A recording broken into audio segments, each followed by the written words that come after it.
কি? আলমগীর। আলমগীর। বাবার নাম মোহাম্মদ ওয়ারিস আলী। মোহাম্মদ ওয়ারিস আলী। গ্রাম? বন্ধটাকে আচ্ছা, এই যে গতকাল এশা নামাজের আগে মার্কাজ মসজিদে কি হয়েছে? আমাদের তো প্রত্যেক বৃহস্পতিবারে তাবলিগে আমল হয়। হুম।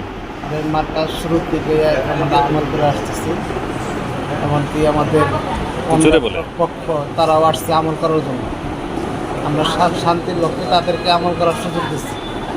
তারপরও নামাজের টাইমে আমরা নামাজের কাতারে বসেছি, তাদের আমাদেরকে মায়ের পিট করে মসজিদ থেকে বাইর করে দিচ্ছে। আমাদের কাছে যা ছিল সব তারা নিয়ে নিচ্ছে। কতজন আহত হয়েছেন আপনারা আনুমানিক? এমনি তো আমাদের মায়ের খেয়েছে অনেকে, কিন্তু আহত আমরা হাসপাতালে আছি 6 জন। যে আপনার এই যারা লিডার তারা হলো কে কে কে কে? লিডার হলো আব্দুল হালিম ফকির আর? ফকির, আর হলো মৌলানা রুকন, আর হলো কালামকারী সাহেব, আচ্ছা। আর মৌলানা আব্দুল সামাদ, হবিবুর মহিলা মাদ্রাসা মুতামিম। এরা এবার পক্ষে নির্দিত আছে, এরা এই সঞ্চারগুলো নিয়ে আসছে।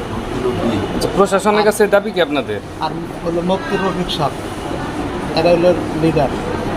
প্রশাসনের দাবি হলো আমাদের মার্কাজ, এই মার্কাজ আমাদের জায়গায় কিনে শুরু থেকে আমরা আছি, আমরা যে থাকতে পারি, আমাদের প্রশাসন নিরাপত্তা দেয়, আমরা একটা শান্তিভাবে আমল করতে পারি আমাদের কাজে।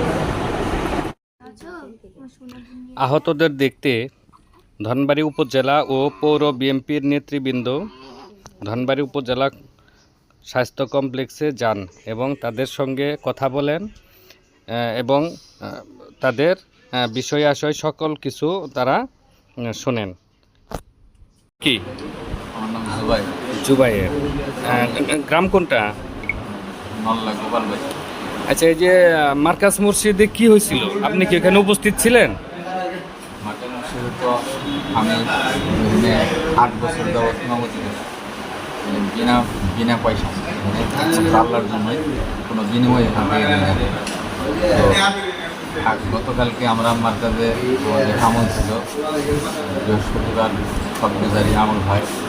এই আমলের সময় আমরা আমল করতেছিলাম, তো নামাজের সময় হয়ে গেছে এশার নামাজের। তো এশার নামাজ করার জন্য আমরা কাতারে বসে গেছি। ওই সময় কিছু ওই আলেম গ্রুপ যারা মাদ্রাসার ছাত্র নিয়ে আরও কিছু সন্ত্রাস বাহিনী বাইরে থেকে ভাড়া করে নিয়ে এসে তারা আমাদের উপর অতর্কিতভাবে হামলা করছে মসজিদের মধ্যে। আমাদের কোনো সাথীর হাত ভেঙে ফেলেছে, কোনো সাথীর এরকমভাবে তার মারধর করছে, ঘুষাইছে, আর আমার মাথার মধ্যে আঘাত করছে বেশি, মাথায় বাড়ি দিছে, আবার ঘুষে দিতে ফুলে ফেলেছে, আর পিঠের মধ্যে পোড়া পিঠের বাইরেছে, মাজার মধ্যে বাড়ি দিছে, লাইট খেয়ে ফালাই দিছে, আবার এরকমভাবে অনেক মারছে। আর আমার কাপড়, যত কাপড় ছিল শরীরে সব কাপড়, পাঞ্জাবি গেঞ্জি সব ছিঁড়া ফেলেছে। আর মোবাইল ছিল, দামি মোবাইল, আবার পকেটে টাকাও ছিল অনেক, মানি ব্যাগ ছিল, এগুলো সব ছিনিয়ে নিছে। প্রশাসনের কাছে আপনাদের দাবি কি? প্রশাসনের দাবি হইতেছে যে আমরা যেন এটার সঠিক বিচার পাই, আর মার্কাজ মসজিদ এটা আমরা যেন এখানে শান্তিপূর্ণভাবে আমল করতে পারি, সেটা যেন তারা ফয়সালা করি।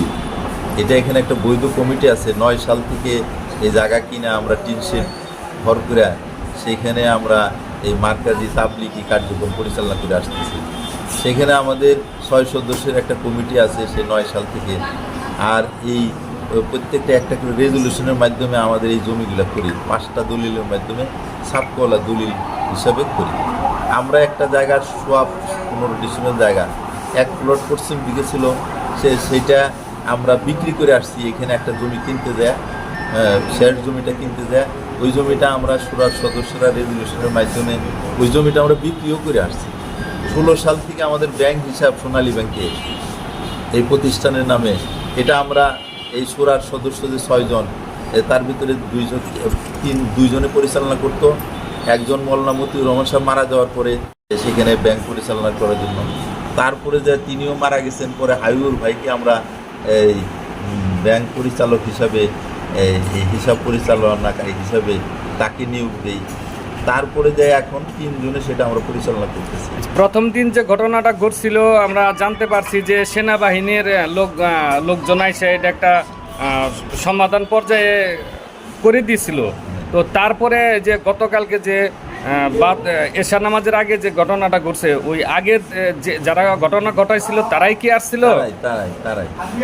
আচ্ছা, আমরা আরও জানতে পারছি যে এই বিষয়টা আপনারা ধনবাড়ী উপজেলা নির্বাহী অফিসারকে অবগত করছেন।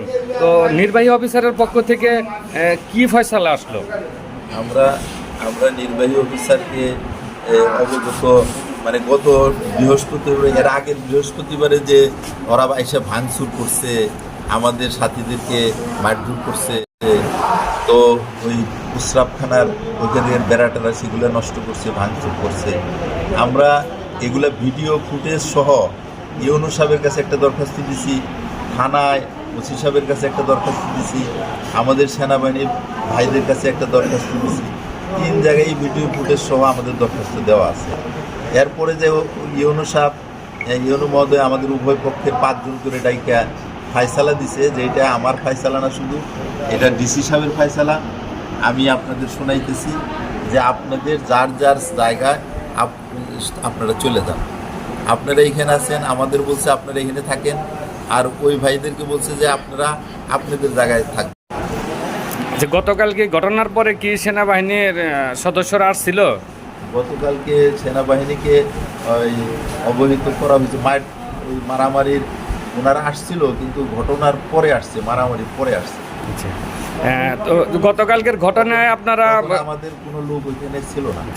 গতকালকের ঘটনায় আপনারা কতজন আহত হয়ে যে উপজেলা স্বাস্থ্য কমপ্লেক্সে আছেন? এখানে আমরা এই 5 জন আছি। তার ভিতরে এইখানে উপজেলা এই কমপ্লেক্স থেকে, স্বাস্থ্য কমপ্লেক্স থেকে একজনকে এখান থেকে বলছে এটার চিকিৎসা করার জন্য আপনি এক্সরে করেন বা অন্য যে বাইরে পাঠিয়েছে।